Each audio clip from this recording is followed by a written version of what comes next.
এরকম রান্না করতে আমি খুব ভালোবাসি, যেটা মানে রান্না করার পর মানে যখন কাউকে সার্ভ করছি খাবারটা, সেটা খেয়ে কেউ বুঝতেই পারবে না আদতে সেটার মূল উপকরণটা কী।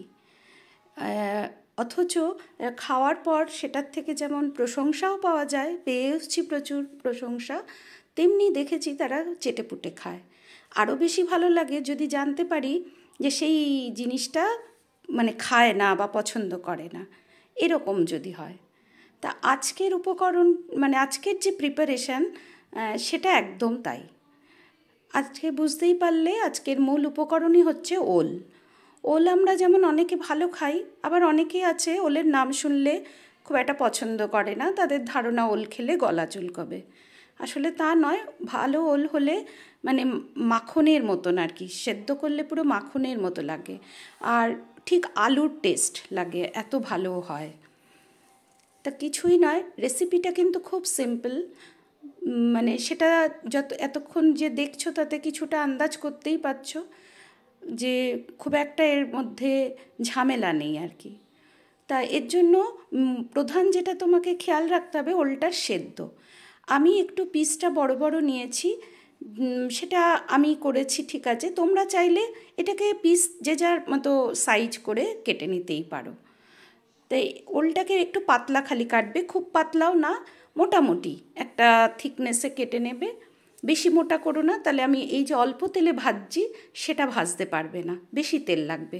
আমি এটা হেলদিও রাখতে চাইছি যাতে ডিপ ফ্রাইও না হয়, শ্যালো ফ্রাই করেছি। তাই ওলটাকে একটু নুন জলে জাস্ট একটু ভাপিয়ে নেবে, দেখবে যে চাকু একটা জাস্ট একটু ঢুকছে কিনা, ব্যাস তখনই জল থেকে ওটাকে ছেঁকে পুরো মানে ড্রাই করে নেবে একটু, যাতে জলটা মানে বেরিয়ে যায়, গায়ে জল বেশি না থাকে।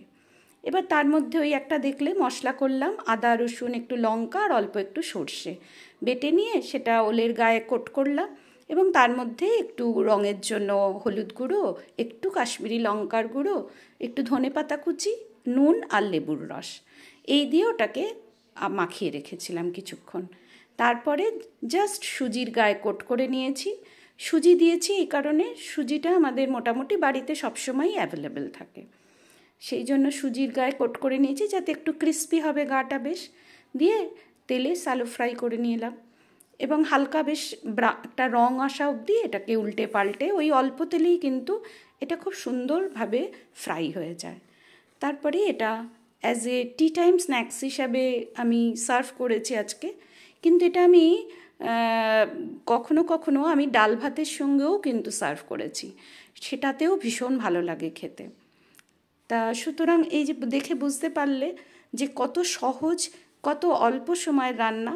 তোমরা যারা আমার ভিডিও ফলো করো তারা নিশ্চয়ই এতক্ষণে দেখে, এতদিন ধরে দেখেছো যে আমি খুব চেষ্টা করি সব সময় যে অল্প সময়ে একটা ভালো রান্না কী করে করা যায়।